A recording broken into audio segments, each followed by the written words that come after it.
Ce matin pour commencer cette semaine de l'entrepreneuriat avec une première conférence. Je m'appelle Naomi Dekulsti, je suis chargée de mission et d'accompagnement au pôle Pépite, normalement un pôle qu'on vous a présenté.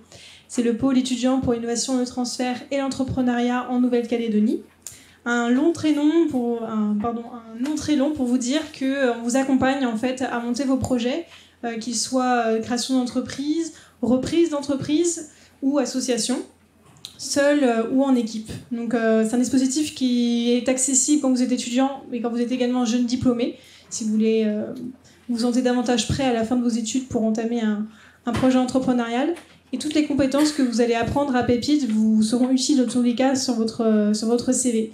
La gestion de projet, du marketing, savoir bien s'exprimer à l'oral, prendre confiance en soi, faire des rencontres, développer son réseau. Tout ça, c'est des choses qui vous seront utiles. Donc je vous encourage vraiment à être curieux et à vous intéresser à l'entrepreneuriat.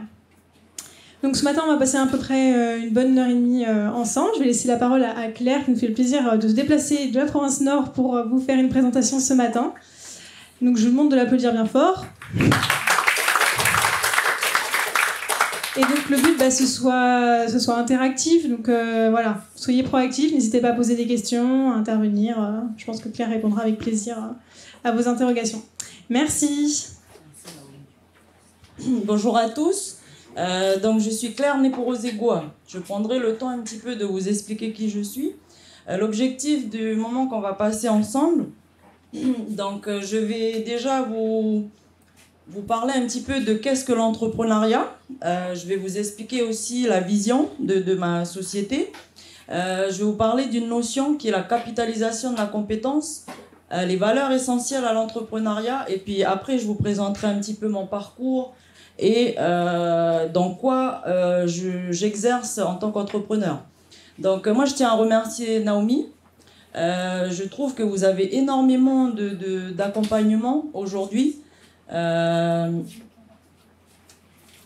parce que l'entrepreneuriat c'est pas si facile que ça en termes de parcours. Donc plus vous allez avoir des éléments, plus vous allez savoir ce que vous devez mettre en œuvre, plus voilà, votre projet va se concrétiser. Donc on a on va dire une vision. Moi dans ma structure en tout cas, personne n'est inférieur, personne n'est supérieur, on n'est pas égal non plus. D'accord ? Vous êtes tous uniques, exceptionnels et dotés de capacités. Donc ça, c'est un postulat de l'entrepreneuriat. Okay ? Pourquoi ? Parce qu'entreprendre va venir avec un talent que vous avez. Et il faut que vous soyez conscient que vous êtes unique. Donc l'objectif du temps qu'on va passer ensemble, ça va vraiment être d'échanger, de partager sur l'entrepreneuriat. Je vous ferai travailler un petit peu. Je vous présenterai mon parcours et les compétences clés. Parce que, et puis il y a aussi un cadre réglementaire à respecter. D'accord ? Ça vous va comme programme, ça ? Ok. Alors, avant de commencer, je suis obligée de laisser le micro. Ça aussi, c'est un postulat. Ok ? Donc, je vais vous expliquer rapidement. C'est un postulat aussi de l'entrepreneuriat, mais comme à tout individu que vous êtes, ce verre d'eau là, c'est votre cerveau. D'accord ? Il est capable d'accomplir tout ce que vous voulez. D'accord ? Vous avez le potentiel en vous. D'accord ? Ceci, ce sont les pensées négatives et les croyances limitantes. L'autre pense ceci de moi, je ne suis pas capable, etc. D'accord ? Regardez ce que ça fait. C'est votre cerveau, ça. Hein ? Donc ça va se troubler. Parce que dans votre tête, vous allez penser que vous ne pouvez pas y arriver. D'accord ? Il est possible de revenir à un instant où, dans votre tête, vous allez retrouver confiance en vous, vous allez avoir la foi en vous pour accomplir des choses. Mais ça prend du temps. Il faut beaucoup d'amour, beaucoup de bienveillance. Il faut surtout croire en vous. Hein. Mais vous voyez, plus vous allez mettre des pensées négatives dans votre cerveau, plus votre cerveau va se troubler. D'accord ? Donc ça, c'est un chemin de vie. Et c'est important pour l'entrepreneur, hein, parce que si on se dit « je ne vais pas y arriver, j'ai trop de problèmes financiers, il y a le Covid, etc. » Tout ça rentre dans la tête et ne nous permet pas de trouver des solutions adéquates. Donc faites attention à ce qui rentre dans votre cerveau. Vous pouvez tout accomplir, mais il faut que vous le décidiez. D'accord ? Donc ça, c'est un premier postulat, et puis c'est un petit peu comment va se passer un petit peu cette intervention. D'accord ? Alors, donc le lait et le cerveau, c'est fait. On va jouer un petit peu ensemble, parce que si vous ne serez pas dans une présentation classique, c'est-à-dire que si je vous dis tout, c'est pas rigolo. Okay ? Donc on va vous faire travailler un petit peu. Je vais vous laisser 5 minutes pour travailler. C'est vous qui allez me définir certaines choses. Il n'y a pas de bonne réponse, il n'y a pas de fausse réponse. C'est ce que vous pensez. Ah, il y a 2 belles jeunes filles devant. Okay. Oh oui, 2 beaux jeunes hommes. Et là. Aussi. Voilà. Sur les fiches qu'on vous a données, vous avez des questions. Donc, avec vos mots, vous pouvez même me mettre qu'un seul mot, ça me suffit. Qu'est-ce qu'entreprendre, selon vous? Ensuite, qu'est-ce que l'entrepreneuriat? Voilà, 5 minutes. C'est vraiment très rapide. D'autres personnes qui n'ont pas les fiches, vous pouvez aussi vous participer. Mettez ce que vous pensez savoir, ce qui vous passe par la tête. Oui, attends, je te donne un. J'en ai dans la boîte, 1 ou 2. Tu peux donner ceux qui... Des exemples aussi d'entrepreneurs. S'il y en a qui connaissent, n'hésitez pas à mettre ce qui vous vient en tête. Il y a des formalités, si vous savez. Voilà. Et puis il y a certaines compétences aussi, aptitudes qu'il faut avoir. Donc n'hésitez pas.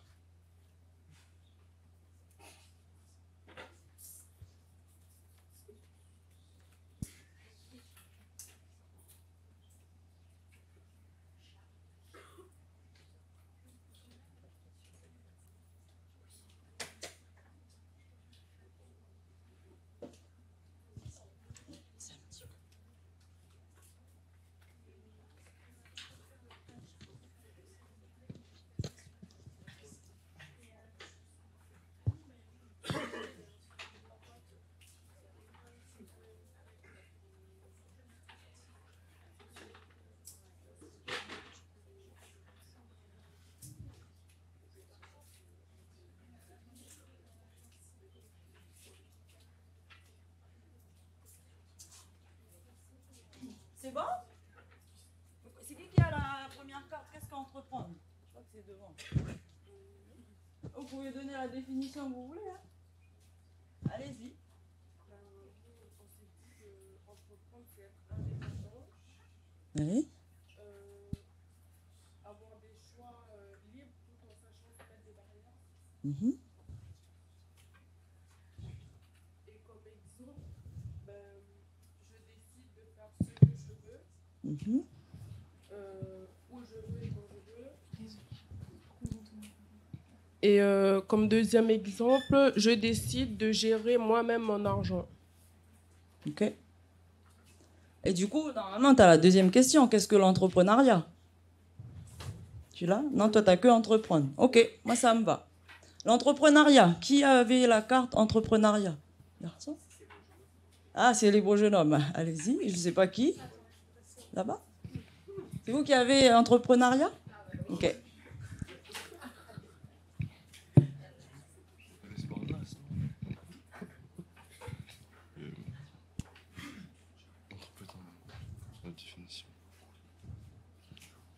Alors, pour moi et mon ami à côté de moi, là, l'entrepreneuriat, c'est plutôt un groupe de personnes guidées par un leader qui vont suivre un projet en travaillant en équipe. C'est la définition pour nous de l'entrepreneuriat. Ça me va. Je prends aussi bien celle qu'ils ont dit. Je vous ai dit, il n'y a pas de bonne réponse, il n'y a pas de fausse réponse. Je vais vous apporter, moi, la mienne. OK? Alors, il y a une grande distinction entre entreprendre, entrepreneuriat. Pourquoi? Entreprendre, c'est dès notre naissance. Vous voyez l'enfant qui commence à essayer d'attraper son biberon, il est déjà en train d'essayer de faire quelque chose. Tout basiquement, entreprendre, c'est l'action de faire quelque chose. D'accord? Donc, c'est donné à tout le monde. Voilà, on va exécuter une action, on va commencer à vouloir faire quelque chose. Donc, entreprendre, vous êtes d'accord? C'est possible pour tous. OK? Bon, je pense pas pour le bébé qui vient d'arriver, mais bon, déjà, il commence à sourire. Je pense que c'est aussi ça, c'est entreprendre quelque chose. L'entrepreneuriat, donc là, je rejoins ce que vous m'avez dit. OK? Donc là, c'est l'action de mener à bien ou de développer soi-même son projet. Donc, on peut être seul, comme on peut être en groupe, comme vous avez dit. OK? Pour cela, on va mobiliser son énergie et les ressources nécessaires pour porter et mener à bien le projet. Ça peut être aussi une autre définition. Entrepreneuriat est égal créer son entreprise. Ok. Alors, je ne vais pas vous dire que c'est facile parce que ça serait vous mentir, mais c'est tout un... Vous voyez la citation que j'avais mise au départ, l'entrepreneuriat, ce n'est pas une science ni un art. Hein. C'est une pratique, c'est-à-dire que vous pouvez commencer à avoir un projet de création d'entreprise très, très jeune. D'accord ? Qui avait la question de citer des exemples d'entrepreneurs que vous connaissez ? Il y avait une carte là. Je ne sais pas, peut-être les autres jeunes hommes là-haut, là. Beau aussi.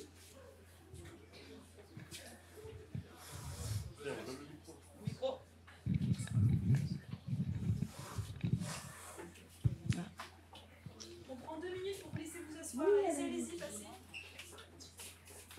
C'est possible de resserrer les rangs ceux qui sont au milieu. C'est de la place pour... Il y a une rangée là, dispo aussi.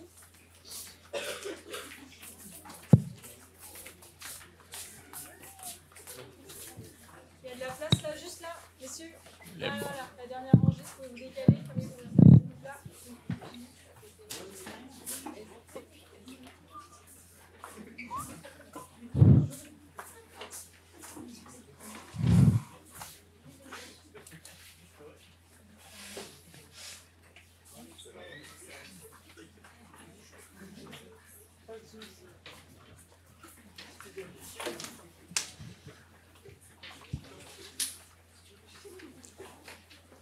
Bonjour à tous ceux qui viennent d'arriver. Merci d'être là. Okay. Exemple d'entrepreneur là-haut, s'il vous plaît. Un bien connu qui est Elon Musk. Un entrepreneur bien connu qui est Elon Musk. Ok. Qu'est-ce qu'il fait ? Il crée des fusées, il crée les Tesla. Ok. Bien. Et il y en a un autre, c'est Henry Ford. Ok. Ok. Ils sont sur le territoire ? Non. Ok. Maintenant, des exemples de personnes que vous connaissez dans votre entourage. Il n'y a pas de transporteurs de bus dans vos familles ? Il n'y a pas des personnes qui ont des petits commerces ? Des couturières ? Si ? Vous en connaissez ? Ok. Moi, mon papa est entrepreneur depuis 35 ans en tribu. D'accord ? Il fait du roulage sur mine. Il fait tout ce qui est réparation, entretien des routes. Okay, il fait tous les captages pour Enercal aussi, pour accéder aux différents endroits qu'ils ont besoin. Donc des entrepreneurs, je pense que vous en connaissez tous. Il y en a un qui est passé à la télé, Terre des Verts. Ah, il fait tout ce qui va être entretien paysager, etc. Donc quelques données sur l'entrepreneuriat. 63 216 entreprises en Calédonie, privées et publiques. D'accord ? Donc ça, recensement à fin 2021. Elles sont principalement concentrées en province sud, 76% sont en province sud, 17 en province nord, j'en fais partie, et 7 en province des îles. Ce qui va être très, très, très important, je ne suis pas là pour vous faire un cours sur les statistiques, vous retrouvez ça tout sur le site de l'ISEE. Vous pouvez faire vos formalités aussi en ligne pour certaines activités. Mais là où je voulais attirer votre attention, en fait, c'est que 61% du tissu économique de la Nouvelle-Calédonie, ce sont des entrepreneurs individuels. Ok ? Et donc, ça représente 24 000 et 13 000 en association. J'ai travaillé pendant 5 ans dans une association à Wailou. C'est le Centre de formation technique mines et carrières. C'est une association. Vous connaissez des associations. La ressourcerie, par exemple. Ils emploient du monde. Ils sont entrepreneurs. Ok ? Sous forme de statut associatif. Alors, l'entrepreneuriat, on va dire, émane aussi de plein de choses. C'est-à-dire, moi, je l'appelle la capitalisation de la compétence. Je vais l'aborder avec vous parce que c'est très important. Là, par exemple, s'il te plaît, qu'est-ce que toi, tu fais chez toi au quotidien ? Ah, par exemple, tout simple. N'ayez pas peur, parce que ce sont des compétences que l'entrepreneur futur doit avoir. Quelque chose que tu fais au quotidien chez toi. Le ménage. Quelque chose que tu fais au quotidien chez toi. La cuisine. Ah, très bien. On en a fait un métier, cuisinier. Ménage. Agent d'entretien, c'est un métier. Quelque chose que tu fais au quotidien chez toi. Ah si, tu dois bien faire quelque chose. Hein. Oui, le ménage, vous êtes sur vos téléphones. Pas beaucoup de métiers sont dans le numérique aujourd'hui. Jeune homme. Quelque chose que tu fais au quotidien chez toi. Oui, toi. Chant? Agriculteur est un métier. La pêche, la chasse. Boucher est un métier. Pêcheur, c'est un métier. D'accord? Je rencontre énormément de jeunes qui me disent « Ah ben Claire, non, moi je fais rien. » Ah ben si, vous faites quelque chose. Hein. D'accord? Soyez conscient du capital que vous avez en vous. D'accord? Donc la compétence, je ne suis pas là aussi pour vous faire un cours sur la compétence, je suis spécialiste, je suis formatrice dans le développement des compétences. Je ne suis pas là pour vous faire un cours là-dessus aujourd'hui, mais c'est important que vous soyez conscient des compétences et des connaissances que vous avez. Parce qu'elles sont parfois depuis votre naissance. Hein. Dès petit, on vous apprend à faire des choses. D'accord? On vous apprend à faire le lit, on vous apprend à cuisiner. Et l'entrepreneuriat émane de tous ces métiers-là. Hein. D'accord? Coudre. Vous avez des couturiers. Hein. Voilà. Et la société polynésienne, mélanésienne, je vais faire une petite aparté dessus, c'est important, parce que l'environnement dans lequel nous sommes est entouré de mer et de terre. Donc il y a énormément de possibilités. Hein. Okay? Vous allez à la pêche, vous allez à la chasse, on couds, on plante. C'est énormément de potentiel hein, qu'il y a. Okay? Alors, là, ben voilà, vous m'avez dit, il y en a qui m'ont dit, font la cuisine. Cuisinier est un métier. Hein. Les champs, agriculteur est un métier. Faire le ménage, agent d'entretien est un métier. Garder des enfants et nos anciens, tout ce qui est service à la personne, hein, ce sont des métiers. Et nous, on le fait, ça. Pourquoi la nounou, ma nièce à qui je vais donner mes 4 enfants, j'estime qu'elle met en œuvre de la connaissance et des compétences pour s'occuper de mes enfants. Hein.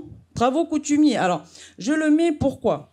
Parce que, vous avez vu le buffet qu'on est capable de sortir dans un travail coutumier, des fois il équivaut à celui d'un restaurant. Hein.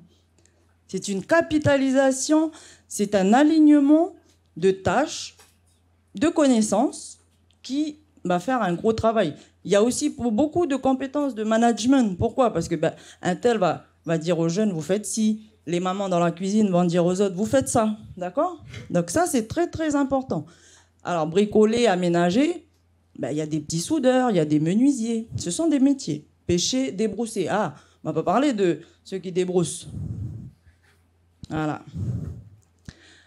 Donc, alors, maintenant, il y avait une carte. J'avais donné une carte à quelqu'un sur énumérer, enfin, on va dire citer justement des compétences ou aptitudes que doit avoir un entrepreneur. Je ne sais pas où est la carte, là, mais sûrement chez des magnifiques gens. Il y avait une carte, oui, n'hésitez pas, hein, des compétences ou des aptitudes que doit avoir un entrepreneur.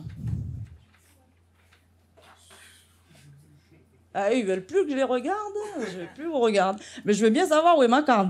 Il faut que je récupère. Allez. Allez, messieurs, les pêcheurs, les chasseurs, les débrousseurs. Est-ce que pour vous, juste me dire même un mot, ça me va, hein?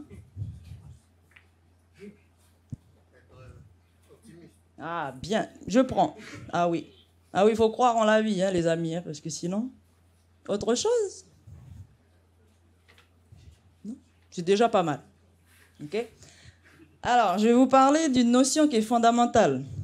Quand je vais vous donner une consigne à faire, rédiger un courrier. C'est tangible. Vous savez ce que vous avez à faire. Vous allez prendre votre ordi, vous allez écrire. Quand je vais vous dire avoir confiance en vous, ça c'est un petit peu plus délicat parce qu'on ne peut pas le toucher. D'accord? Alors, ça, ce sont vraiment des valeurs essentielles à l'entrepreneuriat. Il faut faire preuve de persévérance. Okay? Parce que la persévérance, derrière, va amener la résolution de problèmes. D'accord? Alors, un salarié, on va lui donner des moyens de travailler. Un entrepreneur, non. Il doit tout trouver comme solution lui-même. Il faut que vous ayez une bonne connaissance et une confiance en vous. C'est important, je vais l'aborder avec vous. Et puis, il faut surtout beaucoup de bienveillance. Pas de jugement. OK? Alors, la confiance en soi, je vais vous donner une définition. Elle est la mienne. Vous la prenez pas. Vous pouvez aller chercher celle qui est sur Internet, mon ami. Vous pouvez. Alors, avoir confiance en soi, c'est un état de bien-être intérieur issu de la connaissance juste de ses forces et de ses faiblesses. De cela va découler la non-peur du regard des autres. On n'a pas peur de ce que les autres pensent de nous. C'est ça qui est important dans la confiance en soi, mais c'est aussi beaucoup l'acceptation de soi. Pourquoi? Parce que quand on se connaît, on connaît ses forces, ses faiblesses, on connaît d'où on vient, c'est beaucoup plus facile. Hein. Du coup, ça demande de regarder à l'intérieur de vous. Ça demande de connaître où sont vos forces, où sont vos faiblesses. Parce que si vous lancez dans un projet d'entrepreneur, pardon, et qu'il y a de l'investissement et du temps, ben, il faut connaître où sont vos limites. Hein. Parce que ça va être très compliqué après. Vous allez faire comme un chat qui essaye de se mordre la queue. Parce que vous allez avancer tout en reculant. Donc ça, c'est très, très, très important. Persévérance, c'est, voilà, on va faire preuve d'obstination, on va chercher des solutions. Il y a 26 lettres, hein, les jeunes, dans l'alphabet. Donc vous pouvez trouver 26 plans à un problème. Hein. Plan A, plan B, plan C, on peut aller jusqu'au plan Z. Hein. Bon, il y a des lettres un peu bizarres, mais il y a 26 lettres dans l'alphabet. Donc il ne faut pas vous arrêter à un problème. Hein. Ah oui. OK? D'où la persévérance. La bienveillance, c'est vraiment se montrer attentif au bien des autres. Il faut être honnête aussi, hein. Et surtout envers soi-même, parce que notre société est beaucoup dans le regard, dans le jugement, dans la critique. Hein. Ah, vous ne pouvez pas me dire le contraire. Hein. Je le vis ça au quotidien. Donc voilà, ce sont des compétences. Alors, attention dans les compétences, hein, vous avez vraiment beaucoup de choses, du savoir. Donc aujourd'hui, vous êtes en train de travailler tout ça. Le savoir-faire émane de l'expérience professionnelle ou de notre expérience acquise durant notre éducation, mais il y a le savoir-être. Là, ce que je vous parle, c'est les compétences liées au savoir-être. Et comme je vous ai dit tout à l'heure, on ne les touche pas. Le respect, je pense qu'on a 20 définitions dans cette salle du respect. Elle n'est pas pareille selon les individus.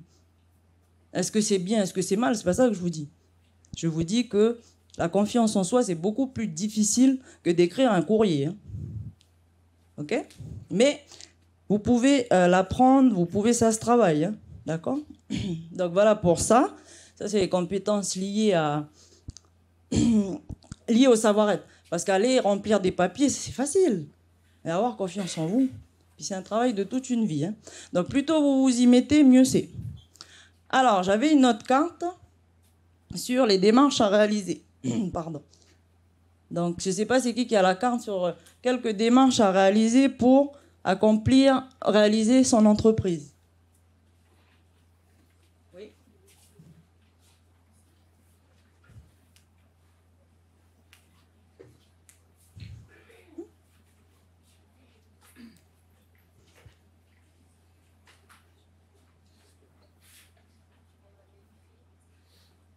Ce soit à l'envers. Monte le plus haut, s'il te plaît.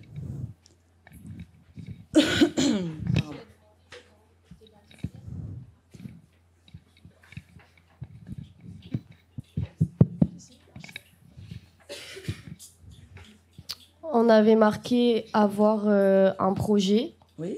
Avoir un apport, choisir le nom de l'entreprise, étudier le marché, faire un business plan et déposer la marque à l'INPI. C'est bien. C'est très, très bien. Donc, je suis entièrement d'accord avec ce que tu dis. Après, il y a vraiment un cadre. Vraiment, là, je parlais de démarche administrative. Mais oui, ça, ce sont les étapes en amont. Donc, tu as tout à fait raison sur ce que tu dis. Ça, c'est vraiment le cadre, on va dire, administratif, légal. D'accord ?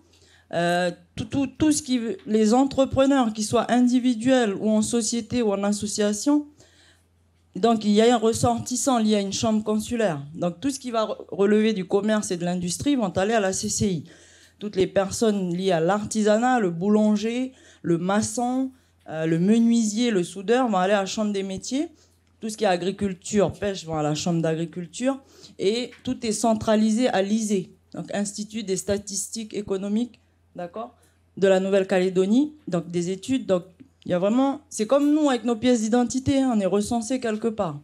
Après, il y a un cadre réglementaire lié à l'entrepreneur. Donc il y a un cadre du respect social, donc tout ce qui est lié à l'aspect social, et tout ce qui va être en lien avec le cadre fiscal, d'accord ? Selon l'entreprise que vous souhaitez créer, il y a un cadre fiscal selon un régime. Mais voilà, ça aussi, ça on peut creuser Et dans les cours que vous avez avec vos, vos profs, tout ça va être abordé.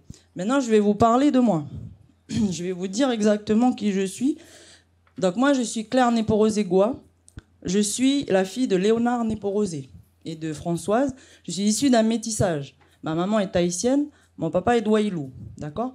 Donc j'appartiens à la chefferie de Néaria et je suis mariée coutumièrement à Koumak, à la chefferie Théanadine, au clan Goua.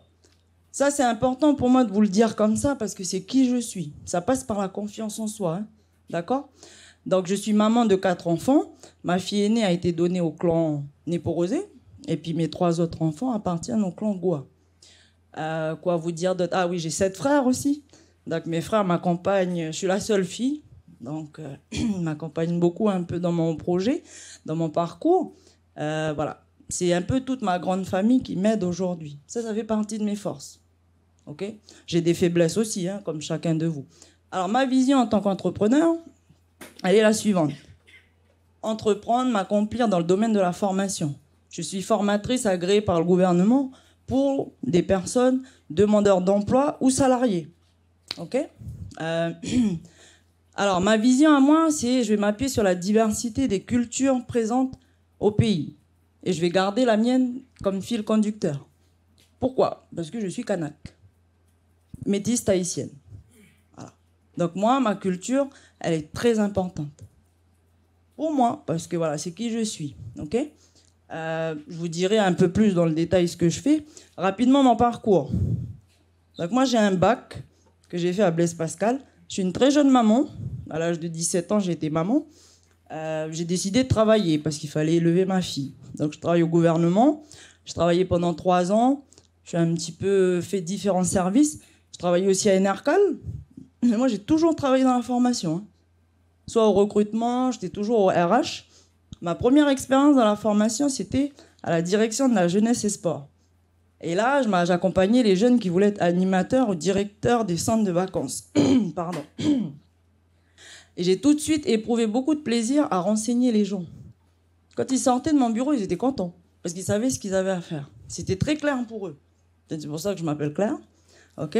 Enercal, je pars 1 an et demi à Enercal. On me dit qu'il faut aller recruter des BTS, maintenance technique, électrotech, pour les centrales. J'ai pris beaucoup de plaisir aussi. Alors ensuite, j'ai intégré la CCI, Chambre de commerce d'industrie, à Koumak et après à Koné. J'ai ouvert le premier CFA du Nord. J'avais 10 formateurs, 24 apprenants. J'avais un CAP logistique en charge et un bac pro administratif, accueil relations clients. Donc j'avais tous mes formateurs, profs, voilà. Donc j'ai fait 4 ans et demi. Ensuite, j'ai intégré Cognon Nickel. J'ai travaillé 6 ans. J'étais responsable formation chez KNS. Donc là, en termes de poste, vous avez tout. Hein. Pour ça, je vous dis, au niveau de la compétence et de la formation, j'avais aussi bien des techniciens HSE, comme des techniciens maintenance. Comme il me fallait des comptables, toute la formation passait par moi. Donc, tout le monde avait besoin de formation. Donc il y avait 1000 salariés, 2000 sous-traitants. Et ça fait du monde. Et j'ai repris un master à l'âge de 32 ans, avec mes 4 enfants. Voilà. Mari, les enfants, j'ai tout embarqué. Alors, on reprend l'école, la bande. Du coup, j'ai repris un master RH, je suis spécialisée dans le domaine de la formation. Et depuis 2017, j'ai créé ma société à Koné, j'ai un centre de formation. Voilà. Et je ne fais pas que ça, je fais de la formation, mais on accompagne aussi beaucoup les TPE, les très petites entreprises. Donc on fait un bulletin de salaire. On peut très bien faire un bulletin de salaire comme on peut faire de la prépa compta. C'est-à-dire, quel que soit le besoin de l'entreprise, ben voilà. Si on me dit j'ai besoin d'outils com, on sait le faire. Après, j'ai tout un catalogue de formation. J'ai toute une équipe aussi. Je ne suis pas toute seule. Hein. Donc là, on voit mon équipe Manu, Mélo, Ashley. Il y a aussi Jonasia qui est ici avec moi. Elle est titulaire d'un BTS communication. Donc elle m'aide. Là, j'ai ici 2 jeunes qui sont titulaires d'un BTS gestion PME, PMI. Donc gestion des petites et moyennes entreprises. Et Manu, elle a un BTS informatique. Voilà. Donc la compétence, c'est important. Hein. C'est très, très, très important. Après, j'ai un animateur qui est au centre, qui gère, lui, les stagiaires. Mais voilà un petit peu mon parcours. Je ne vais pas vous dire qu'il a été facile, mais je sais vous dire que faut toujours croire en vous. On n'a qu'une vie, hein. Il n'y en a pas deux. Hein. Donc éclatez-vous, croyez en vous, et puis essayez tout ce que vous avez besoin d'essayer, tout en respectant les autres, tout en respectant aussi votre cadre familial. Je sais que c'est pas facile, mais c'est la vie, elle est comme ça. Hein. Elle est faite de haut, de bas, de triangle, de carré. Mais voilà, il faut toujours croire en vous. Hein. Donc voilà un petit peu le parcours. Voilà les outils. Exemple, j'accompagne la mairie de Yingen. Voilà, tout ce qui est création de fiches de poste, plan de formation. NMC, je sais pas après. Ouais. J'ai quelques entreprises sur Wailou. J'ai des entreprises sur Koumak. J'accompagne des GDPL aussi. Beaucoup d'associations. Donc voilà. Moi, je suis ingénieur en formation. Donc je peux travailler dans tout ce qui est du BTP, peut venir me voir. Si quelqu'un veut construire une fusée et a besoin de personnes pour construire la fusée, il faut des compétences. Donc on va écrire des programmes de formation. Voilà un petit peu mon domaine. Donc voilà, j'espère avoir pu vous apporter un peu d'éclairage sur l'entrepreneuriat. Mais maintenant, si vous avez des questions, allons-y. Ou pas, hein, peut-être que ça a été suffisamment clair pour vous. Hein.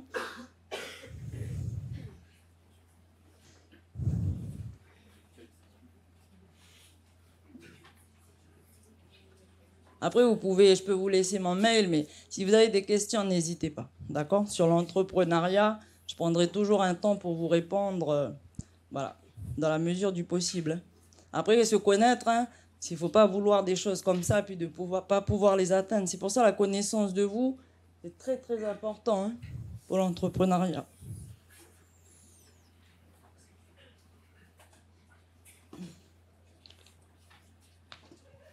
Réaction, question. Est-ce que parmi vous, il y en a qui ont des projets? Peut-être on va rentrer par là. Ah, c'est dur de parler de soi, hein? Oui? Est-ce qu'en tant que femme kanak, oui, c'est difficile d'accéder à cet entrepreneuriat? C'est-à-dire, est-ce que vous avez souffert du regard des autres, des gens qui vous empêchent d'avancer ou qui veulent vous ramener à votre condition de femme? Alors, oui, hein, on va être très, très, très honnête. Après, je suis issu, moi, de parents qui sont entrepreneurs. Donc, ça a facilité le chemin, je suis dans le bon terroir. Mais, par exemple, chez mon mari, des fois, c'est difficile pour les Kanaks, c'est surtout par rapport à l'accès de la terre. D'accord ? Parce qu'on ne sait pas comment formaliser les choses. Mais c'est possible. C'est possible. Il ne faut pas oublier qu'un clan se compose d'une multitude de personnes. Hein. Un clan, des terres n'appartiennent pas à une seule personne. Et le travail, il est là aussi. C'est-à-dire que, selon vous, combien de générations, on est combien de générations en tribu ou en ville, où vous voulez, combien de générations on a aujourd'hui au pays? Puis pas qu'ici, hein, dans le monde. Si on considère qu'une génération, c'est 15-20 ans, combien il y en a? Ah, c'est du calcul, ça, hein? 4? Pas mal. 6. Entre 4 et 6, oui, effectivement. On a des personnes qui sont très âgées de 80 ans, après on va avoir une tranche des 60, après on tombe dans les 50. Vous êtes aussi 2 générations très importantes. Il faut trouver un équilibre hein, dans tout ça. Et ça, c'est notre travail aussi, en tribu. Je ne vous dis pas que c'est facile, mais si on veut que les choses se fassent et qu'elles perdurent, il faut entrevoir des choses avec vous, les jeunes. Ça fait partie d'un des travaux, des missions que j'ai avec la province, c'est d'accompagner les GDPL, pour remettre un peu du cadre. Mais alors, oui, ça a été difficile, mais c'est possible. Voilà. Parce que, pourquoi? Beaucoup d'humilité. C'est-à-dire que nos anciens, on ne va pas aller les brusquer. Eux, ils ont leur cadre de représentation. Ils se sont battus, alors, mais ça, vous le connaissez, hein. Vous le connaissez par cœur. On s'est battu pour ci, pour ça. Mais non, aujourd'hui, il faut trouver un équilibre. C'est-à-dire que vous n'avez pas forcément connu ces combats-là, et rien n'empêche qu'il y ait la place aussi pour vous, hein, les jeunes. Hein. Donc après, la femme, il y a tout un travail, mais ça passe par nous. Parce que les femmes, on élève une nation. C'est-à-dire que c'est nous qui mettons au monde, ce pas les hommes. Hein. À ma preuve du contraire, si quelqu'un me dit que c'est l'homme, je veux bien voir ça. Mais ce que je veux dire, c'est que l'éducation passe par les enfants. Donc c'est dès le plus jeune âge. La bienveillance, il faut l'enseigner dès le plus jeune âge. D'accord ? Même s'il y a beaucoup de colère, de haine, etc., d'histoire du passé, il faut savoir... Le passé, il est passé. Hein. Je pourrais vous faire un cours sur le temps, la gestion du temps, mais ce n'est pas aussi l'objectif de ma venue. Mais ce qui est passé est passé. On va s'en servir pour pas reproduire les mêmes erreurs, mais arrêtez de le ressasser dans le présent. Là. Le seul endroit où vous pouvez impacter, c'est aujourd'hui, maintenant. Là. Les 5 secondes passées, elles sont passées. 5 secondes à venir, elles ne sont pas là. Donc arrêtez de trop vous tripoter les neurones pour un futur qui n'est pas là et un passé qui est passé. Concentrez-vous sur le présent. Donc l'entrepreneur, hein, il doit être focus dans le présent. Hein. Mais il va s'appuyer sur le passé, comme je dis, pour éviter de reproduire des mêmes erreurs. D'accord? D'entente, voilà. Je ne sais pas si j'ai répondu à votre question, mais voilà. Mais oui, ça n'a pas été facile, hein. Encore aujourd'hui. Hein. Mais après, on est détaché de ça avec on va dire, l'expérience. Et puis, il faut beaucoup apprendre, il faut beaucoup faire preuve d'humilité aussi. Voilà. Moi, quelqu'un peut venir à côté de moi, m'agresser, me dire des jolis mots. Franchement, je m'en fous, quoi. C'est-à-dire que si je lui donne de l'intérêt, ben, c'est lui donner de l'importance. Ben non. Est-ce qu'il a un intérêt pour moi? Je vais me questionner comme ça. Est-ce qu'il a un intérêt pour moi? Est-ce qu'il est important? Si j'estime que non, je ne vais pas lui donner de l'importance. Hein. Travaillez votre ego. Hein. Oui? Oui, c'est par rapport à votre parcours. Oui.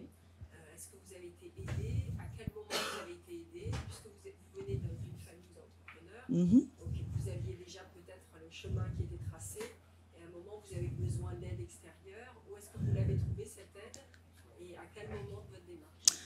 Alors moi, de l'aide, j'ai eu beaucoup par rapport à KNS. Konyombo Nickel m'a aidé. Mes parents, rien, hein, je leur ai pas demandé un franc hein, pour de l'investissement ou quoi. KNS a cru en moi. Ben, ils m'ont payé mon master. Voilà. J'étais aussi une fois au Canada par rapport à des missions que j'avais besoin.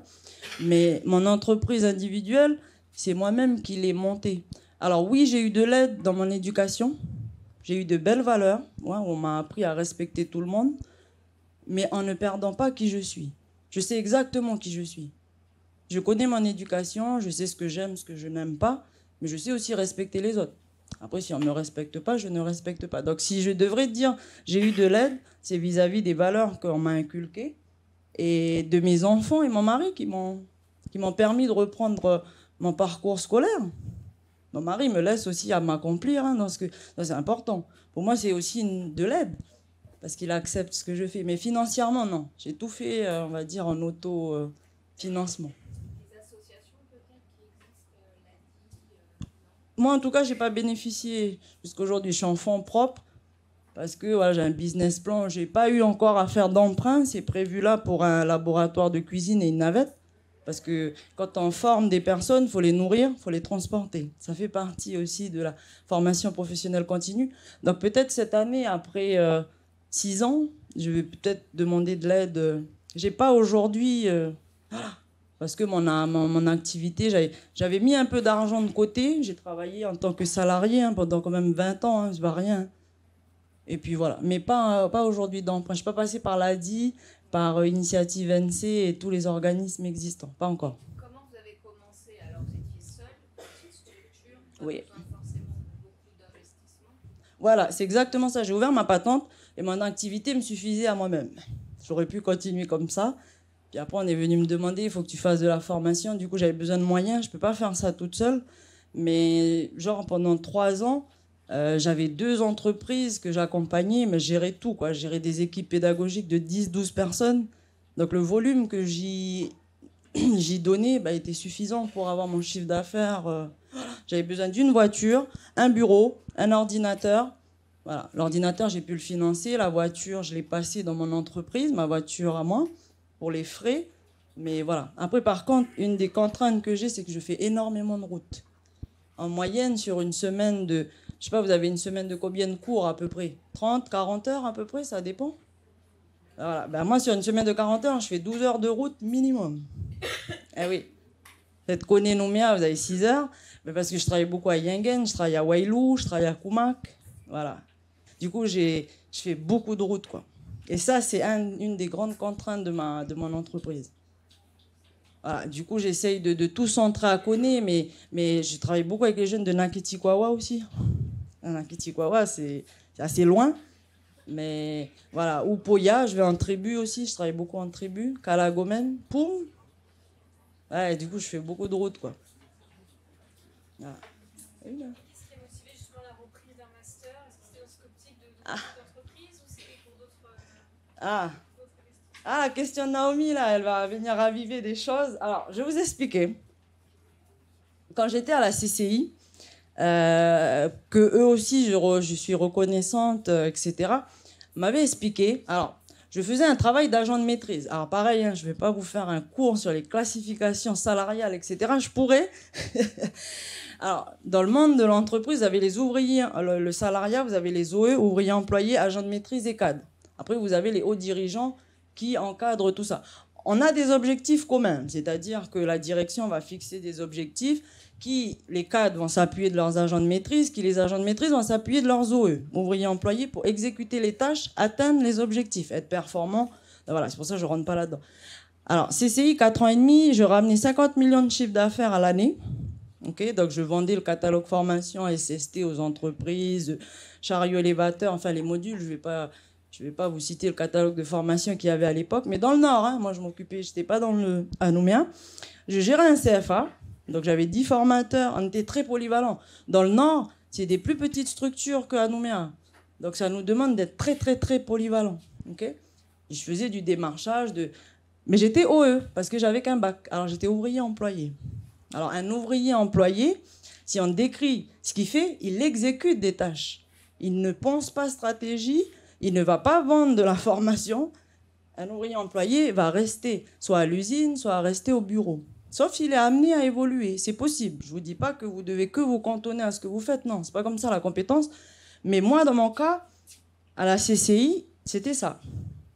C'était, tu n'as qu'un bac, malgré que tu as 10 ans d'expérience, je ne pouvais pas évoluer quoi, dans les grilles salariales. J'ai dit, OK, ça me va. KNS ouvre un poste, je postule. CCI me dit, tu pars pas. Je dis, oh, vas-y, je vais partir. Hein. Je fais ce que je veux. OK. Non, tu pars pas. Alors, il me dit, je t'augmente au même titre que KNS. Enfin, voilà, c'est de la négociation salariale. J'ai dit, mais tu mets agent de maîtrise. OK. Il me dit, non. Ah, j'ai dit, bon, ben écoute, je m'en vais. Pourquoi? Parce qu'à KNS, j'avais le même poste qu'à la CCI, sans vendre de la formation. Je n'avais pas d'obligation de vendre quoi que ce soit. Et ici, j'étais AM2. J'étais agent de maîtrise. Ah, ça, c'est important pour moi parce que c'est ce qui a cheminé ma carrière aussi. C'est la reconnaissance de la compétence. Et le système, on va dire, très classification de la CCI, c'est un diplôme. Vous ne prenez pas forcément en compte l'expérience professionnelle et ça a donné une classification. KNS, c'est canadien à l'époque. Quand je suis rentrée en 2011, ils ont pris en compte mon expérience professionnelle. Et avec un bac et 10 ans d'expérience professionnelle, j'étais agent de maîtrise 2. Chose que je n'aurais pas pu.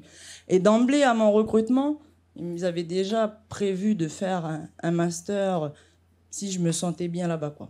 Mais ça, c'est très important aussi. Hein. Ayez l'ambition de ce que vous voulez. Hein. Vous pouvez être OE toute votre vie, salarié, vous pouvez être entrepreneur, vous n'avez qu'une vie. Donc, sachez où vous voulez aller. Hein. Mais c'est pour ça que j'ai repris mes études. Puis après, j'étais très vite voué à une carrière de manager, en fait. KNS, j'avais des équipes de 24 personnes. Hein. CFTMC de Poro, centre de formation mine et carrière, j'ai une équipe pédagogique, j'ai 10 formateurs. Voilà. Donc, voilà. Et du coup, est-ce qu'il y a des déclics de dire, bon, bah, je reste pas forcément à KNS et je me lance? Ah, alors ici, j'ai fait 6 ans. Et puis, ben, mes 4 enfants. Alors, j'ai accompagné, je ne peux pas vous dire, peut-être plus de 2000 personnes dans leur plan de formation. À un moment, moi, ça a été mes 4 enfants. J'ai toujours travaillé. Et à un moment, je ne trouvais plus de sens à m'occuper des autres et pas d'eux.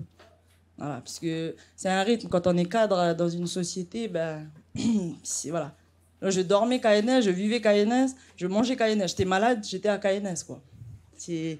Voilà, parce que ben, on est engagé, on aime ce qu'on fait. Et puis, on s'éclate, hein, faut dire ce qui est. Mais à un moment, ben, y a la vie aussi, puis il y a mes enfants. Je me suis dit, je ne peux pas continuer à accompagner beaucoup de gens alors que mon pays a besoin de moi. Alors quand je dis mon pays, c'est mes 4. Je parle de mon petit pays, là. Mais en fait, il y a eu un licenciement. Il fallait réparer un four 2. Il fallait réparer le deuxième four de KNS. Donc, ils ont licencié 150 personnes en 2017.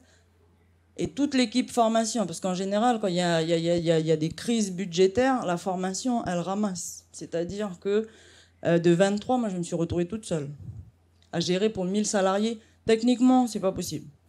On peut faire un benchmark à l'échelle des grandes entreprises avec 1000 salariés. On ne peut pas être un à la formation. Parce qu'une entreprise, dès qu'il y a un accident du travail, c'est la formation qu'ils vont regarder. Ils vont regarder toutes les aptitudes liées au permis, toutes les formations que la personne a suivies. Et c'est énormément de travail. Puis c'est beaucoup de qualifications HSE, hygiène, sécurité, environnement qui sont obligatoires. Style le sauveteur secouriste du travail. Il faut une habilitation électrique pour accéder à des salles. Et on ne peut pas une personne gérer ça. Et m'avait demandé aussi de gérer la cellule de licenciement. Je me suis retrouvée pendant 6 semaines en permanence avec 50 personnes qui j'ai dû accompagner pour qu'ils rebondissent. Donc ça passe par beaucoup de confiance en soi, de gestion de changement, gestion des émotions, de la colère. Et je pense qu'inconsciemment, j'étais partie avec eux. Je pense. C'est ça. Bon, les 50 personnes que j'ai accompagnées, ils ont tous retrouvé du travail aujourd'hui. Mais c'est sûr que quand on annonce à quelqu'un qui a fait 12 ans de carrière dans une société, nana bisous, au revoir, émotionnellement, c'est difficile. Parce qu'il y a une partie de sa vie, socialement, il est intégré, il a un pouvoir d'achat, et du jour au lendemain, on lui dit c'est fini. Ça, on ne fait pas ça comme ça. Il y a une forme de...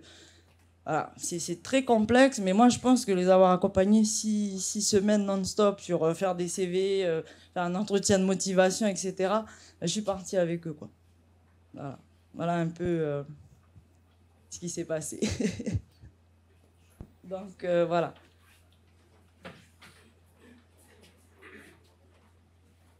Est-ce qu'il y a d'autres questions? Oui. Qu'est-ce que vous conseillez aux jeunes, la plupart qui sont ici, qui disent souvent moi j'ai pas d'idée, ils se laissent un peu porter par leur formation parce qu'ils sont dedans et voilà, et qui pensent qu'ils n'ont aucune compétence à leur faire partie. Moi je leur dis, je vous envoie ma slide sur la capitalisation de la compétence. Croyez toujours, vous avez un capital. C'est inné, c'est même génétique. C'est-à-dire que vous avez des ancêtres, des parents qui ont soit été pêcheurs, chasseurs, des personnes qui bricolent. Enfin, ce que je leur dirais, c'est de croire en eux, quoi. Mais ils ont un capital, ça, là vous Des posez. fois, on sent qu'ils se laissent porter des fois parce qu'ils ont la chance quelque part d'être encore aux études. Mais nous, ils ne croient pas forcément nous les profs parce que on est Tout le temps. Oui. Mais pour leur c'est bien cette expérience comme ça leur donne espoir. Oui, c'est concret, mais c'est en eux. Je veux dire, la clé, elle est en chacun de vous. Vous êtes unique, exceptionnel. C'est-à-dire que je n'irai pas dire à Jean-Jacques, tu vas faire ça, comme j'irai le dire à Paul. Non, on va travailler avec le capital de chacun. C'est-à-dire qu'il faut travailler avec ce que vous avez. Et puis regarder les forces et les faiblesses de chacun. Mais ça, c'est un travail... Je pourrais vous dire que c'est un gros travail, mais c'est quelque chose qui se tisse et la confiance en soi devrait être... Ce sont des notions. Après, attention, il y a la maturité aussi. Je ne peux pas vous dire, comme je disais, on vous voit là et vous voyez là. Il y a aussi tout un cheminement. Il y a de la maturité et il y a de l'expérience professionnelle. C'est sûr qu'il faut vous heurter à de l'expérience professionnelle. Donc, par le salariat, par l'entrepreneuriat, mais faites. Soyez en action. Okay, vous avez envie de tenter d'être serveuse, s'il n'y a que vous-même qui va vous empêcher de le faire. Vous allez déposer un CV, mais c'est de tester. Tester. Voilà. Puis s'écouter aussi, je pense, parce que... Après, il y a des coachs qui existent, vous avez des enseignants, il y a plein d'outils sur le numérique aussi, il y a plein de plateformes, mais voilà. Je pense que c'est du temps qu'on s'octroie à chacun, et puis c'est un travail sur soi. Moi, je dis toujours à mes jeunes en formation, vous êtes vous-même le propre obstacle à votre réussite, ce qui est un fait, comme vous êtes vous-même le facteur qui allait faire que vous allez réussir. Il n'y a personne d'autre qui va vous aider, à part vous-même. D'où qu'il faut être persévérant, d'où il faut avoir confiance en soi, d'où il faut être bienveillant. Aussi bien pour votre parcours d'études que pour un parcours d'entrepreneur ou de salarié. Parce que les deux sont possibles aussi. Je ne vous ai pas précisé, mais vous pouvez être salarié et entrepreneur en même temps. Sauf si vous allez vous viser un emploi dans le public, vous n'avez pas le droit d'ouvrir une patente. Mais si vous êtes dans le privé, si l'activité, il ne faut pas qu'il y ait de la concurrence entre les deux. Alors, donc, je donne un exemple concret. Vous êtes serveuse 4 à 6 heures, vous pouvez avoir une patente de couture à côté. Ou de cours d'informatique, de réparation ou de pêche. Voilà. Ça, c'est possible, ça. pouvez avoir les deux statuts. Moi, je l'ai fait pendant 3 ans, ça marche. Alors, c'est compliqué, mais ça marche. Donc voilà. Et justement, sur celle-là, en étant du coup à ton compte, tu trouves que tu as un meilleur équilibre entre ta vie personnelle et ton... Ah oui, moi je suis libre. Ma liberté, elle n'a pas de prix. Après, je ne vous dis pas que c'est facile dans le sens où un salarié, il a un contrat de travail. Donc il sait qu'il a une durée où il est dans la société. C'est sécurisant. L'entrepreneur, il n'a pas ça. Bon, après, on peut avoir des conventions. Moi, ça m'arrive d'avoir des conventions sur au moins 1 an, voire 3 ans. Là, je peux me projeter. C'est-à-dire que... Mais c'est un risque qu'on prend, mais à côté de ça, on se sent libre. Je veux dire, moi, il n'y a personne qui me dit ce que j'ai à faire à part moi-même. Hein.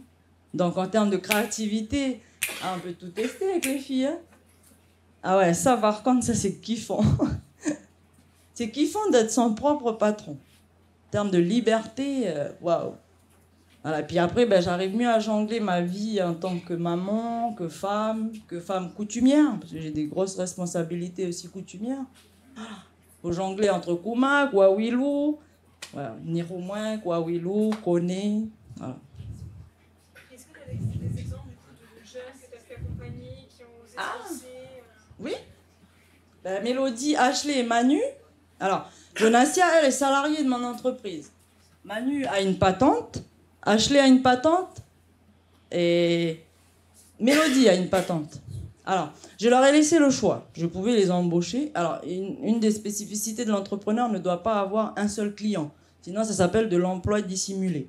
Donc, c'est-à-dire que si Justine, elle ouvre une patente et qu'elle veut travailler que exclusivement avec moi, c'est pas comme ça l'entrepreneuriat. Hein. S'il y a des règles, il faut avoir au minimum 2 patrons. Enfin, on va dire 2 clients, pardon. Pas patron, c'est pas le mot. C'est-à-dire que ben, Ashley, elle va avoir elle a un portefeuille client hein, pour qui elle travaille. Pareil. Et je veux dire, ils ne sont pas exclusifs avec moi. Je leur ai laissé le choix de les embaucher ou qu'elles ouvrent leur patente. Et puis, c'est mieux pour elles. Pourquoi? Parce que Manu, elle est à la tribu de Tiari. Alors, je peux vous dire, hein, pour ouvrir, alors s'il y en a qui connaissent c'est où Tiari, pour ouvrir un magasin en tribu à Tiari, ben, elle a du courage. Hein. C'est le bout de tout. Hein. On est à Ouégua, là, c'est assez loin. Donc, elle a un commerce en tribu. Et puis, projet aussi, elle a énormément de projets. Mélo, elle fait elle cultive, enfin, pardon, elle fait, je ne sais pas le terme exact, mais des œufs frais. Donc, elle a un poulailler. OK? Et puis, Ashley, elle est salariée tout en étant patentée. Elle est dans un bar, elle. Alors, il y a un concept à Koné qui vient d'ouvrir, j'appelle ça, de Sunset dans les Niaouli. Donc, il n'y a pas de mer. C'est un espèce de bar très sympathique. Il y a même du sable, mais il n'y a pas de mer. C'est dans les Niaouli. Je suis sympathique, hein. Mais... Du coup, Ashley, elle est serveuse aussi, et puis elle travaille avec moi. Donc, oui, voilà. Après, j'accompagne des gens qui ont des projets, oui. Genre auto-école. Enfin, je pense que j'ai un portefeuille client. Il y a à peu près 20 personnes qu'on accompagne qui ont des projets dans tout domaine. Agricole, énergie renouvelable, tout métier, en fait. Voilà. Puis là, mes entreprises principales, c'est du roulage sur Wailou, voilà, où on fait des réponses d'appel d'offres, on fait du bulletin de salaire. On les aide à être durables et pérennes. Donc, on va les accompagner. Eux, ce sont des techniques. Hein. Donc, ils travaillent le terrain. Nous, on travaille le cadre réglementaire. Voilà. Donc, mon équipe, oui. Mon équipe sont les deux, en fait. Il n'y en a aucune qui a hésité en disant non, on va plutôt salarié. Non, parce qu'elles viennent du monde du salariat. Donc, elles connaissent. Voilà, c'est important. À l'inverse de Jonassia qui est ici, elle m'a dit, je préfère être salariée. Elle a raison. Elle a raison parce qu'elle sentait que les deux, il y avait vraiment des différences, en fait. Mais je lui ai laissé le choix aussi à elle. Je lui ai dit, ben, comme tu es sur Kharachou, donc elle est de Marais, de Kanala et de Koumak, donc elle peut avoir la possibilité. L'entrepreneur peut travailler d'où il veut, il peut même travailler de chez lui. Okay, elle est dans une spécificité quand même de communication qui est intéressante.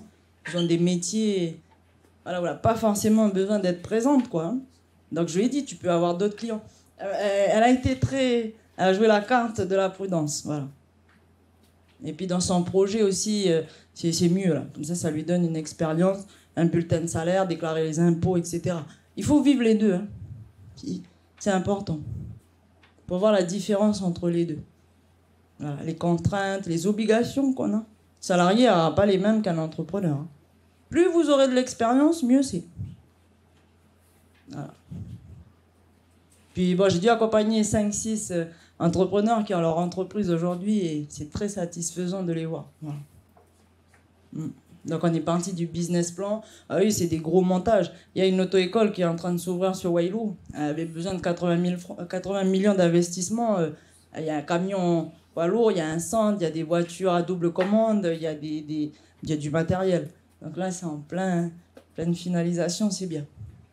Là, ils sont aussi, c'est des entrepreneurs qui sont accompagnés aussi par la cité. Oui, oui, parce qu'il y a des aides par les institutions. Et eux, ce sont un accompagnement provincial. Voilà, mais ils ont besoin de coaching sur présenter leur projet, avoir plus confiance en eux aussi. Voilà. Mais bon, ils ont un beau projet parce que le monsieur en question est reparti faire ses études en métropole. Hein, parce que des fois, ça fait partie aussi du plan. Hein. Voilà, c'est sûr que si vous voulez ouvrir une usine de construction de navettes spatiales ou aller juste de travailler le bambou, les jeunes, ça demande des machines, ça demande de la connaissance et de la compétence de processus, de procédés. Parfois, il faut reprendre les études, hein, surtout sur les aspects techniques. Ah. Donc, oui.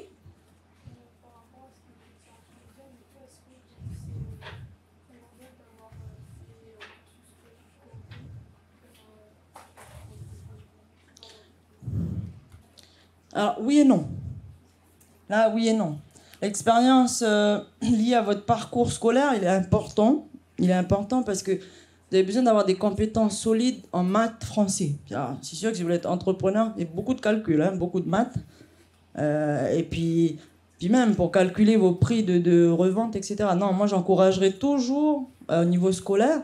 Mais comme je l'ai dit tout à l'heure, vous avez des personnes qui ont des prédispositions parce que depuis petit, on les a, entre guillemets, c'est pas formaté, parce que le mot est peut-être pas beau, mais je reviens au fait que vous soyez unique, exceptionnel. Tout le monde a des talents. Hein. Et parfois, vous allez avoir certains qui ont des prédispositions plus que d'autres. Donc j'ai vu beaucoup d'entrepreneurs. Mon père, il a pas de diplôme. Hein. Il n'a pas de diplôme, il a travaillé aux Alep, il a fait un tas de choses, mais il a eu beaucoup de courage, il est très méritant. Et puis tous les matins, quand il se lève, il est dans son champ d'igname. Alors ça, c'est très intéressant. Pourquoi ?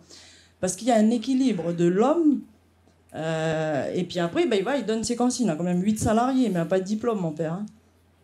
Donc, je pense que c'est important.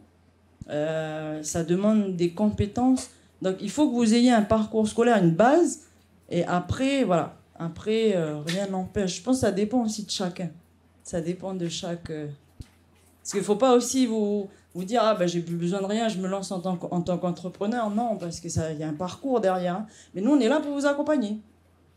Voilà. Il y a des organismes. Et je réitère ce que j'ai dit au début. Vous avez énormément de chance avec Pépite.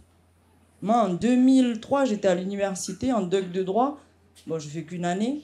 Il n'y avait pas toutes ces choses-là. J'aurais bien voulu, mais il n'y avait pas. Donc, vous avez énormément de chance, donc profitez-en. Le temps que vous êtes à l'université. Donc, voilà. Est-ce qu'il y a d'autres questions ? C'est le moment, il y a d'autres questions bêtes, pour en profiter. Claire, elle vient pas tous les jours. Alors, surtout que je remonte à Cône après. Hein.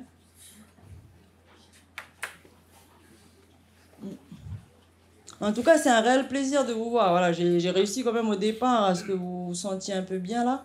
C'est important. Voilà. Oui. Par rapport au lieu géographique où vous opérez, est-ce qu'on peut dire que quand même dans le Nord c'est facilité parce qu'il y a moins de concurrence peut-être que sur Nouméa ou Province Sud Non. Non. C'est une volonté aussi dans le Nord de faire les choses. Oui, yes. Voilà, parce qu'il y a un fonctionnement qui n'est vraiment tout autre que la province Sud, quoi. Donc il y a des organismes. Enfin, moi, pour mon activité, il y a des organismes. La mine, il y a énormément de concurrence parce qu'il y en a quand même qui sont implantés aussi bien sur la côte est que la côte ouest. Non, je pense que c'est une question de clairvoyance, de volonté aussi, de faire les choses. Je ne suis pas le seul organisme de formation, moi, on connaît. Il y a le CFPPA, enfin, je ne vais pas tous les citer, mais il y a la CCI. Mais là où moi ça fonctionne, c'est que je le fais avec qui je suis. Je ne reproduis pas quelque chose qui est déjà existant. Voilà. Donc, Ça, je pense que c'est important aussi dans l'entrepreneuriat. Je peux vous citer un exemple des couturières. Il faut trouver le truc qui vous démarque. Et ça va venir avec la connaissance de soi, quoi. Voilà. Est-ce que vous avez été un peu aidé peut-être par votre famille, votre père qui est déjà dans le milieu des rouleurs Oui. pour avoir des contacts? Ça aussi, ça joue Alors, le réseau. contact, non, moi je reviens à KNS, ça a été très salutaire, oui, parce que KNS, c'est le domaine minier. Donc après, ça vous ouvre les portes sur tous les mineurs, en fait. Mais c'est beaucoup lié à ma réputation aussi, hein. Je veux dire, vous donnez de la qualité, on va garder de vous de la qualité. Vous donnez des choses qui sont négatives, on garde de vous du négatif. C'est KNS vraiment au niveau de la mine. Les rouleurs, le mineur et le rouleur, c'est pas pareil. C'est deux métiers vraiment distincts. Le rouleur est un sous-traitant du mineur. Il ne fait que, on va dire, 20% de ce qu'un mineur fait. Et la mine est vraiment beaucoup plus complète entre les géologues, entre tout ce qui est la préparation du minerai. Le rouleur, il fait que de rouler du minerai. Donc, c'est vraiment un processus. Voilà, c'est ça. KNS a été très salutaire dans mon expérience de parcours. Ouais. Après, mon père, je lui parle toutes les semaines. Hein. Il fait partie des personnes qui ont de la chance de pouvoir encore lui parler. Donc ça aussi, c'est un cadeau. Mais je veux dire, mon père, on se parle chaque semaine. On se fait part de problématiques qu'on rencontre. Parce que la côte Est et la côte Ouest, c'est pas pareil. Il y a vraiment des spécificités propres à chaque lieu. Et vous voyez, si on se réfère Koné et Koumak, ben c'est pareil. Il y a aussi des spécificités à prendre en compte. Voilà. C'est le contexte qui est différent. Je ne pense pas qu'il y a moins de concurrence. Au contraire, l'usine du Nord a été très salutaire à la création d'entreprises. Mais après, je pense qu'il faut aussi avoir la volonté de circuler. C'est ça aussi, la route, c'est beaucoup de routes, c'est fatigant. Oui, c'est très contraignant. Malgré qu'on soit un petit pays, c'est très, très contraignant. Ouais. Et pour revenir sur ce point du réseau, est-ce que c'est le bouche à oreille qui a fait que, au fur et à mesure, tu avais de plus en plus de contacts ou de formations? Est-ce que le bon travail que tu as fourni avant qui fait que ça laisse une bonne impression aux gens qui ont envie de te contacter? Alors moi, c'est beaucoup la réussite dans les formations, en fait.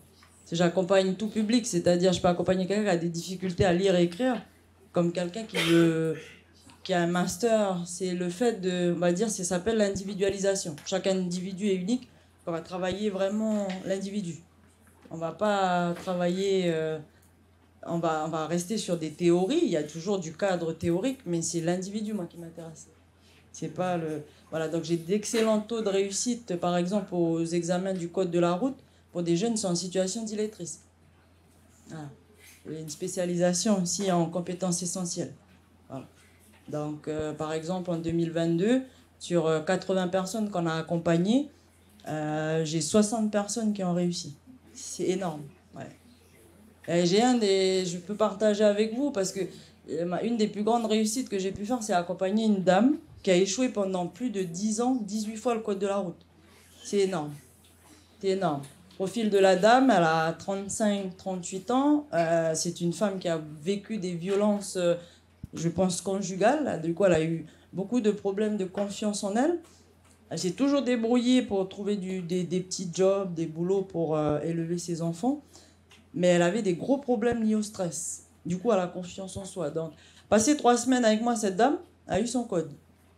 Et vous voyez, pendant 10 ans, c'est devenu limite pour elle normal d'échouer, quoi. Ça faisait partie d'elle. Je suis née pour échouer. Ben non. Non, t'es pas née pour échouer. Trouver les bons mécanismes d'apprentissage selon l'individu. Et elle, j'avais besoin de comprendre ce qui avait fonctionné chez elle. Et en fait, c'était beaucoup lié aux techniques de gestion du stress. Voilà. Parce que, vous voyez, code de la route, c'est 40 questions. Et entre chaque question, vous avez 15 secondes. Le temps est... Voilà. Fallait apprendre à décortiquer ça, à bien respirer entre chaque question. Et le problème, c'est que son cerveau se concentrait à répondre à la question d'avant. Elle perdait tous ses moyens et les questions se défilaient. Et l'analyse des fautes ont permis de voir que pendant 3-4 fautes d'affilée, en fait, c'est beaucoup de gestion de stress, en fait. Ouais. Je fais juste une remarque parce que je trouve ça intéressant de voir que des jeunes qui viennent d'avoir leur BTS prennent déjà une patente. Et donc ça veut dire que dans leur tête, ils se disent « Ok, que je suis capable d'être autonome et de me gérer moi-même. Oui. Voilà. Et ça, c'est très intéressant de voir que dans votre équipe, vous avez 3 patentes, enfin 3 sur 4. Oui, 3 jeunes. Avec un BTS. Donc, oui. pour eux qui commencent un BTS, c'est de dire, voilà, je finis mon BTS, je peux choisir d'être salarié, mais je peux aussi choisir d'être patenté. C'est ça, complètement. Ça, je veux bien que vous reveniez là-dessus, parce que c'est important qu'ils croient que ce BTS, il sert à quelque chose. Ah oui, complètement. Hein. Voilà. Je suis complètement alignée avec ça, la preuve, je l'ai fait avec mon équipe. Ça, c'est possible. Je vous ai dit, vous pouvez avoir 2 statuts. Vous pouvez être salarié et entrepreneur, selon le projet, le talent que vous estimez avoir. Mais c'est possible, oui. Après, il faut aller trouver hein, le bon partenaire, les bons clients aussi qui voudront vous faire confiance. Moi, je pense que j'ai su faire confiance aussi à mes jeunes. Alors, il y a une spécificité. Pourquoi? Parce que comme j'ai un regard très aiguisé sur la compétence, 2 de ces jeunes filles-là, vous savez où elles travaillaient avec un BTS? Elles remplissaient des rayons dans un magasin. Voilà. Et moi, j'ai trouvé... Alors, elles ne sont pas au niveau de la compétence qu'elles ont acquise. Mais je peux comprendre qu'elles avaient besoin de trouver du travail. Ça, je l'entends, je l'ai vu. OK? Mais, alors, qu'est-ce que j'ai fait? Je suis allée voir la province, en fait. Et j'ai dit à la province, il y a quelque chose qui ne va pas, quoi. C'est-à-dire que déjà, elles sont à un métier qui ne met pas en avant les compétences qu'elles ont vues dans leur BTS, mais en même temps, elles prennent la place de personnes qui ont peu ou pas de qualification. Donc il y a une déstructuration complète de... Moi je parle de la compétence. Hein. Donc là la province me regarde et me dit ok, j'ai dit bon moi je suis une petite entreprise, hein, c'est-à-dire que du coup on a trouvé un dispositif aidé 50-50. Je les ai prises avec moi 6 mois en salarié et la province a aidé. Et après, bon, comme elles avaient déjà un an et demi chacune d'expérience professionnelle autre qu'avec moi, après, je leur ai laissé le choix à la fin du contrat. Mais c'était une volonté de ma part, hein, de les accompagner, parce que j'estimais, parce qu'après, je suis dans la gestion d'entreprise, l'accompagnement, et d'avoir des BTS en... C'est comme les GEA, hein, gestion d'entreprise et des administrations, on a le même processus, on va étudier la fiscalité, on va étudier le social. Une entreprise en Calédonie, elle a besoin de tous ces aspects-là pour fonctionner. Je trouvais vraiment dommage avec leur BTS de travailler dans un magasin, quoi. Il y en a beaucoup, en fait. Mais je sais. Je sais. Et sinon, c'est pas une majorité de Ouais. sortants. Et c'est vrai que c'est bien d'avoir des gens qui viennent les chercher. Oui. Mais de même, c'est compliqué. Oui. Et après, moi, je pense que c'est le travail de la confiance en soi et la prise de parole en public, parce qu'il faut savoir se vendre un petit peu. Il faut pas que vous restiez dans votre coin, hein, parce que sinon, on va pas vous remarquer. Hein. Mais en même temps, ça veut pas dire « Oh, je suis là ». Non, c'est quelle sensibilité vous allez amener pour dire « Hey, t'as un intérêt à travailler avec moi ». Ah oui. Il faut que vous nous suscitiez aussi, et ça, il n'y a que vous qui pouvez le faire. Il n'y a que la personne qui a son projet d'entrepreneuriat qui peut faire ça. Hein. Donc ça demande beaucoup de connaissance de soi. Donc, voilà, où sont mes forces, où sont mes faiblesses. Et comment après je peux le présenter oralement, par des visuels des réseaux sociaux. Voilà. Et ça, on vous aide à le faire à Pépite. Eh ben voilà, vous avez Pépite là. Et oui. Mais nous, ce qu'on aimerait, c'est que les profils qu'on a, je pense que c'est un peu propre à tous les BTS, c'est qu'on a des jeunes qui sont plutôt introvertis, qui ont du mal à s'exprimer. Donc on essaye de provoquer donc, les présentations, etc., la prise de parole à l'oral. Mais il manque de confiance en eux. Il y a la jeunesse aussi, c'est vrai. Mais c'est vrai que moi, dans des petits cadres, on essaye de les inciter à faire ça. Et c'est bien que vous le disiez parce que ça rapproche. Ah oui. Ouais. Et sortir de sa zone de confort parce que s'ils ne le font pas aux études, après c'est encore plus dur. Et après, je sais aussi dire, beaucoup de jeunes, des fois, voilà, ils ont besoin aussi de je vais avoir un réseau, on va dire des codes sociaux qui sont plus faciles aussi. Parce qu'on est issus du même milieu, donc on se comprend. On connaît nos forces, on connaît les faiblesses du terrain. On connaît aussi... Du coup, des fois, c'est très facilitant d'avoir un père face à eux pour discuter, qu'il soit homme-femme. Donc ça aussi, si... Voilà. Ça, je le pense honnêtement, parce que je le vois en formation. Voilà, on a des codes sociaux, on se comprend. Voilà, c'est plus facile aussi, des fois, pour eux de se confier à nous. Voilà. Parce qu'on pour l'avoir vécu, voilà, c'est plus facile. Notamment en milieu terre-clanique qui est très, très... Des fois pas facilitant. Hein. Voilà. Beaucoup dans le jugement aussi, beaucoup dans le... C'est nous qui avons droit à ça, c'est à nous. Non, c'est pas comme ça. Et voilà. Parce que les compétences qu'on va demander aux jeunes dans son entreprise, il faut qu'ils les fassent vivre aussi à la tribu. Hein. Et quand tu essayes quelque chose, des fois en tribu, c'est pas facile, hein, on te regarde de la tête aux pieds, mais après ça peut être en tribu comme dans la société polynésienne. Hein. Moi je viens de là, communauté tahitienne ou wallisienne et futunienne aussi, on a des mœurs, on a des modes de fonctionnement. Et des fois, ben, c'est pas facile de sortir du lot dans la communauté. Là. Et justement, c'est une question qui revient souvent. J'ai des étudiants effectivement, qui me disent effectivement, nous, on n'est pas habitués à se mettre forcément en avant. On a du mal à dire je vais entreprendre, parce que finalement, c'est nous mettre au-dessus des autres. Est-ce que tu as déjà ressenti ça? Ou tu as déjà des jeunes qui disent ça Ah oui, oui. Est-ce que tu leur as dit pour que... Oui, non, mais beaucoup, beaucoup. Mais après, attention, moi je reviens aussi, la maturité est importante là-dedans. Hein. C'est-à-dire que plus on va être confronté à des situations, plus ça va nous donner des expériences pour continuer à en vivre. L'entrepreneur que je suis, oui, ben c'est ce que je vous ai dit tout à l'heure, c'est pas facile, mais c'est sûr qu'un jeune de 20 ans ne pourra pas avoir... c'est sûr, l'expérience professionnelle aussi et le vécu dedans est très, très important. Mais vous en avez déjà. C'est pour ça, après, il faut que vous bâtissiez en fonction de vous, de vos forces et de vos faiblesses. Mais le regard de l'autre, il est permanent. Hein. Je dois bien avoir 60 regards sur moi. Alors, je pourrais bégayer, dire à Naomi, ah non, je t'aime bien, merci, mais je me tire, pardon. Non, mais vous voyez, je veux dire, le regard, il est là. Mais ça aussi, il faut de la pratique, il faut de la maîtrise. Je suis sûre que si j'ai appelé un jeune de venir là, ben, c'est pas évident de se retrouver face à l'auditoire. C'est pas... Voilà, c'est pas si évident. Donc moi, je me mets à votre place, je comprends. Peut-être qu'à l'âge de 20 ans, je serais partie en courant, mais non. Voilà. Donc, mais par contre, je vous encourage hein, devant votre miroir. À écouter la tonalité de votre voix. Regardez-vous. Commencez à dire. Alors, quand je vais vous répondre... Alors, c'est simple, là, je vais vous faire un petit truc, là. Vous allez comprendre.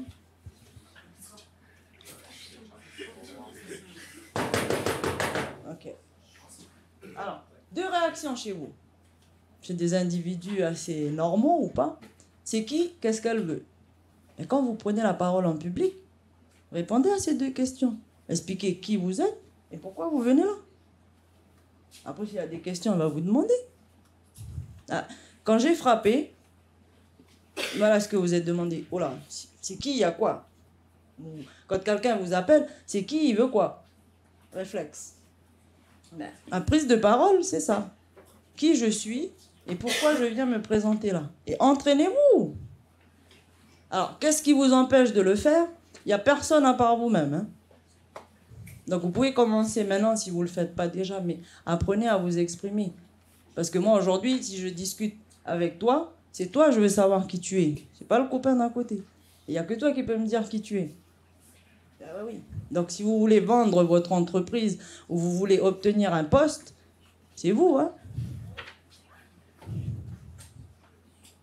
Oui? Je veux savoir quel est votre ressenti à l'heure d'aujourd'hui en tant que femme, pouvoir vous lever le matin et faire ce que vous aimez tous les jours. Est-ce qu'il y a des moments où, par exemple, je vous demandais si vous avez bien suivi ce que vous vouliez faire avant? Tous les jours. Est-ce qu'il ne manque pas quelque chose je veux dire, dans votre parcours, que ce soit personnel? Ben, ça s'appelle, tu sais, c'est la discussion avec soi-même. Ça s'appelle aussi un peu la remise en question, elle est perpétuelle. Hein. Mais quand tu te connais, mais tu sais exactement où tu veux aller. Donc j'ai très peu de regrets aujourd'hui parce que je pense avoir accompli beaucoup à l'âge que j'ai. Je n'ai pas peur de vous dire, j'ai 38 ans. Mais oui. Après, si j'ai envie de poursuivre quelque chose, moi, ça serait d'aller à Hawaï et en Nouvelle-Zélande. Parce que voilà, il y a des belles sagesses liées au développement personnel là-bas. Voilà. Mais ça, c'est prévu dans mon plan. Mais tous les jours, je me pose des questions. Hein. Tous les jours, je me demande, ben voilà. Mais tous les jours, j'ai la foi en ce que je vais accomplir. Moi, je suis quelqu'un de très bienveillante et reconnaissante. Hein. Je remercie beaucoup mes vieux hein, qui sont là ou pas, parce qu'ils sont là. Hein. Donc, je suis très reconnaissante de la vie, je suis très reconnaissante de juste déjà de respirer. Hein. Vous avez des gens, ils ne se réveillent pas le matin. Hein. Eh oui, quelqu'un qui est très reconnaissante de tout ça et ça m'aide. Parce que c'est comme je vous ai dit tout à l'heure. Vous avez vu votre cerveau là? Ah, parce que oui, c'est vrai, il y a des gens qui ne sont pas arrivés. Mais si vous vous réveillez le matin en vous disant oh, ben voilà, ça c'est un peu le. Ça, c'est le schéma typique de votre journée, comment elle va se passer. Vous vous réveillez le matin, on est bien, merci la mer, merci la terre. Ben, je peux vous dire, votre journée va être agréable. Hein. Ça, c'est véridique, je le fais tous les jours. Je peux me réveiller et puis me mettre dans ma tête, ben, je suis de mauvaise humeur. Ah là là, tel prof, oh là là, ah, faire ces papiers-là. Comme je peux me dire, ok, c'est cool, ça va aller, je peux accomplir ce que je décide. Si vous faites attention à ce que vous mettez dans votre cerveau, hein, vous avez un des outils les plus puissants. Comment, selon vous, quelqu'un se réveille le matin et dit, ben, je vais gagner une Coupe du Monde. Ah ben oui, vous le connaissez tous, hein, il est de Canada. Selon vous, comment il a réussi à gagner une Coupe du Monde de football?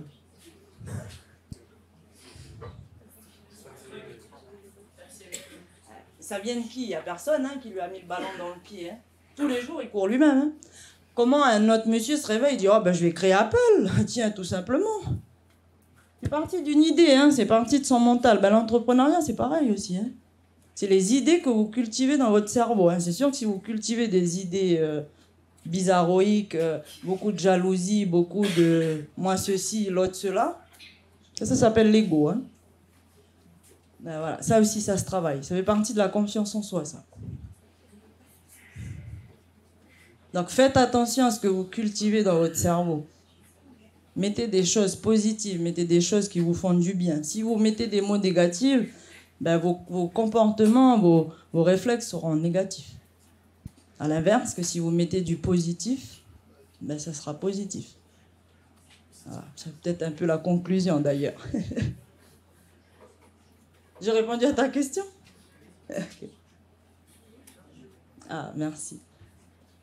Est-ce qu'il y a encore une question? Oui. Vous faites partie de l'association des 100 000 entrepreneurs? Oui, oui, je suis dedans. Oui, voilà. Ben après, surtout lycée de Pointe-Boute, voilà, quand il y a des interventions. Voilà. Oui, oui. Oui, c'est très... Oui, oui, j'ai une bonne amie là, qui m'a conseillé. Elle est en France actuellement. Elle m'a dit, Clara, tu ailles dedans. Donc j'y vais, ouais. Bah oui, parce que bon, ça permet de nous d'avoir un réseau oui. de personnes, d'entrepreneurs qui viennent intervenir. Merci à vous. En tout cas, beaucoup de courage dans ce que vous entreprenez chaque jour. N'oubliez pas, entreprendre, c'est donner à tous et toutes. Hein. Après, entrepreneuriat, creusez votre projet, comme a pu dire une de vos collègues là-haut. Pépite est là pour vous aider. Il y a plein d'autres organismes, mais voilà. Croyez toujours en vous.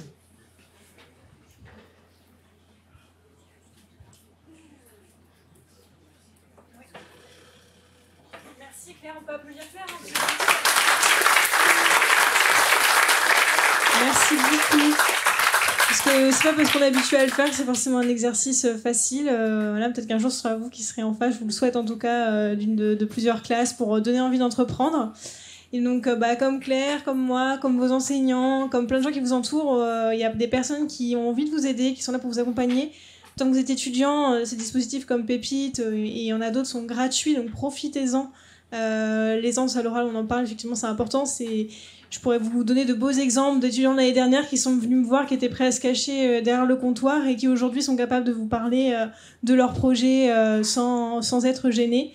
Et ça, c'est vraiment un atout de savoir se vendre et d'oser tout simplement. Oser parce qu'effectivement vous avez du potentiel, vous avez de l'or en Nouvelle-Calédonie, dans vos mains, dans vos savoirs, donc utilisez-les. Je suis sûre que vous saurez en faire de belles choses. Pour poursuivre ceux que ça intéresse, on fait une deuxième table ronde avec des chefs d'entreprise calédoniens de tout horizon confondu. On a un entrepreneur de Marais, des entrepreneurs de Nouméa, du Sud, des jeunes, des plus âgés, avec des expériences complètement différentes mais complémentaires. C'est jeudi de 8h à 10h en amphi 250, c'est l'amphi qui est de l'autre côté de la passerelle. Et vous êtes bien sûr la bienvenue si vous voulez participer. À chaque fois, les intervenants ont fini comme un format comme ça par un petit déjeuner. Donc si vous voulez venir aussi prendre des contacts, c'est maintenant que ça commence aussi de prendre des contacts, de de montrer qu'on est là, qu'on est présent, qu'on a envie, parce que c'est des personnes aussi qui peuvent vous embaucher, qui peuvent vous trouver des stages, qui peuvent vous donner un contact dans un endroit ou dans un lieu que vous voudriez, dans lequel vous voudriez travailler ou vous investir. Donc voilà, soyez curieux, on met beaucoup de choses en place, il y a des belles énergies, des belles dynamiques qui se mettent en place dans vos lycées, à l'université et ailleurs. Donc soyez curieux et allez-y. Voilà, merci. Il y avait une feuille qui circulait pour ceux qui ne l'ont pas signée, si c'est possible, voilà, juste de mettre votre nom. Et j'espère que ça vous a plu. Je ferai passer un petit questionnaire rapide à vos enseignants. Si vous pouvez prendre le temps, voilà, de donner un petit retour sur ce que vous en avez pensé, positif ou négatif. Le but, c'est d'améliorer. Et j'espère que ça vous a plu. Merci.